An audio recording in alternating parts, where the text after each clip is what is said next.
இந்த திருப்பூர் நகரம் என்ன டாலர் சிட்டி, டாலர் சிட்டி என்று பெயர் பெற்ற மாநகராட்சி. இதில் தான் அந்நிய செலவாணி அதிகமாக ஈட்டி கொடுக்குது தமிழ்நாட்டு அரசுக்கு. ஆக இன்றைக்கு இந்த தொழில் இன்றைக்கு வரி விதிப்பால், இன்னைக்கு அமெரிக்க நாட்டினுடைய வரி விதிப்பால் இன்றைக்கு பல பிரச்சனை சந்தித்துக் கொண்டிருக்கிறது. உடனடியாக முதலமைச்சர் என்ன செஞ்சிருக்கிறோம், உடனே தொழிலதிபர்களை சென்னைக்கு வரவழைச்சு உங்களுக்கு என்ன பிரச்சனை, அந்த பிரச்சனையை அரசாங்கத்தின் மூலமாக எப்படி சரி செய்யறது அப்படின்னு கேட்டு மத்திய அரசோட தொடர்பு கொண்டு இந்த தொழில் சரிவில் இருந்து மீட்டெடுத்திருந்தா நல்ல முதலமைச்சர். அதே போல திமுக சார்ந்த திமுக கூட்டணி சார்ந்து 39 எம்பிகள் தமிழ்நாட்டில் இருக்கிறாங்க. எப்பொழுது பார்த்தாலும் முதலமைச்சர் சொல்றார் 100% நாடாளுமன்ற தேர்தலில் திராவிட முன்னேற்ற கழக தலைமையில் அமைக்கப்பட்ட கூட்டணி வெற்றி வெற்றி என்று சொல்றீங்களே, இந்த 39 பேர் என்ன பண்ணிக்கிட்டு இருக்கிறாங்க? இன்றைக்கு ஒரு சோதனையான நேரம். திருப்பூர் மாநகரத்தில் இருக்கின்ற தொழில் செய்கின்றவர்களுக்கு சோதனையான நேரம். திருப்பூர் மாநகரத்தில் தொழில் சாலையில் பணிபுரிகின்ற தொழிலாளிக்கு ஒரு சோதனையான நேரம்.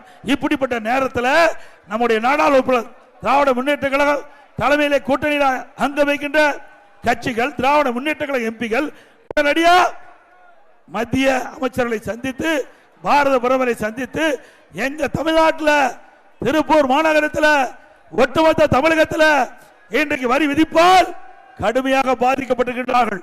இந்த தொழில் 50% குறைந்திருக்கிறது. இதற்கு உண்டான தீர்வை காண வேண்டும். அவர் வைத்த கோரிக்கை, தொழில் அதிபர்கள் தொழிலாளர்கள் வைக்கின்ற கோரிக்கையை மத்திய அரசிடம் தெரிவிக்கப்பட்டு அதற்கு ஒரு தீர்வு காண்டிருந்தா ஒரு நல்ல முதலமைச்சர். அப்படியா இருக்கிறாரு? இங்க இருக்கின்றவங்களாம் வேலை கிடைக்கல, தொழில் சரிஞ்சு போச்சு. இன்னைக்கு வாழ்க்கை நடத்துவதே போராட்டத்தில் இருக்கிறாங்க. தொழிலாளர் விலைவாசி உயர்வு இதையெல்லாம் விட்டுட்டு வெளிநாட்டில் போய் தொழில முதலீட்டு இருக்கிறாங்க.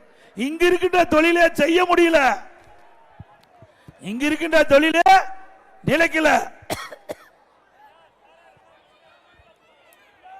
காலையில் இந்த தொழில் அதிபர்கள் ஆலோசனை கூட்டம் நடந்தது. அவர்கள் தெரிவிக்கிறாங்க, தயவு செய்து வெளிநாட்டில் போய் தொழில் முதலீட்டு இருப்பதுக்கு பதிலாக இங்க இருக்கிற தொழிலை வளர்ச்சி அடைவதற்கு உதவி செய்ய வேண்டும் மாநில அரசு. அதற்கு என்னென்ன பிரச்சனை இருக்கு, அந்த பிரச்சனை களைய வேண்டும்.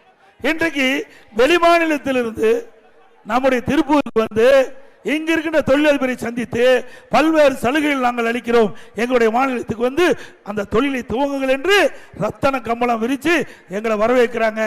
ஆனா இங்க இருக்கின்ற முதலமைச்சர் நாங்க பார்க்க முடியல, எங்களுடைய குறைகளை சொல்ல முடியல, எங்களுக்கு இவ்வளவு பிரச்சனை இருக்குது, இதை நீங்க அரசாங்கம் வந்தா தீர்க்க வேண்டும் என்று கோரிக்கை வைக்கிறாங்க.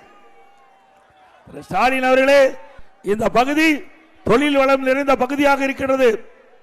இந்த தொழில் வளம் நிறைந்த பகுதி தொடர்ந்து சிறப்பாக செயல்பட்டால்தான் பல லட்சம் பேர் இங்கே இந்த தொழிலை நம்பி இருக்கின்றார்கள். பல லட்சம் தொழிலாளி இதை நம்பி இருந்து கொண்டிருக்கிறார்கள். அவருடைய வாழ்க்கை இந்த தொழிலை நம்பித்தான் இருக்குது. இந்த பின்னலாடை தொழில் இன்றைக்கு தமிழ்நாட்டில் இருக்கின்ற பல்வேறு மாவட்டத்தில் இருக்கின்ற ஏழை மக்கள் இந்த பனியன் கம்பெனியில் சேர்ந்து பணிபுரிஞ்சிட்டு இருக்கிறாங்க. வெளிமாநிலத்திலிருந்து பல்லாயிரக்கணக்கான தொழிலாளர்கள் திருப்பூருக்கு இந்த பின்னலாடை தொழிலில் பணிபுரிஞ்சிட்டு இருக்காங்க. சுமார் எனக்கு கிடைத்த தகவல்படி 5 லட்சம் பேர் இந்த பனியன் தொழிலில் ஈடுபட்டிருக்கிறாங்க. இவருடைய நிலைமை என்ன? மிக மிக சோதனையான நேரம். இவருடைய வாழ்க்கை கேள்விக்குறியாக இருக்குது.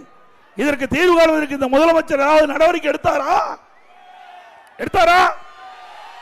சிந்தித்த பார்த்தாரா? ஏழைகளுடைய கஷ்டத்தை இந்த முதலமைச்சர் கண்டுகொள்ளவில்லை. ஆகவே ஏழைகளை வஞ்சிக்கின்ற அரசு திமுக அரசாங்கம், தொழிலாளரை வஞ்சிக்கின்ற அரசு திமுக அரசாங்கம்.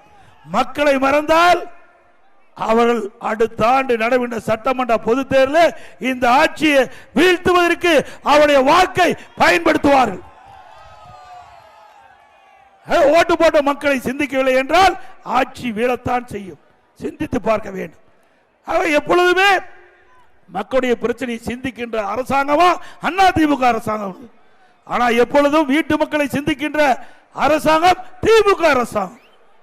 மக்களை பற்றி சிந்திப்பதே கிடையாது. வீட்டு மக்களுடைய சிந்தனை தான் மேலோங்கி இருக்கின்றது. இன்றைய முதலமைச்சர் ஸ்டாலின் அவர்களுக்கு என்பதை நேரத்தில் நீங்கள் எண்ணி பார்க்க வேண்டும்.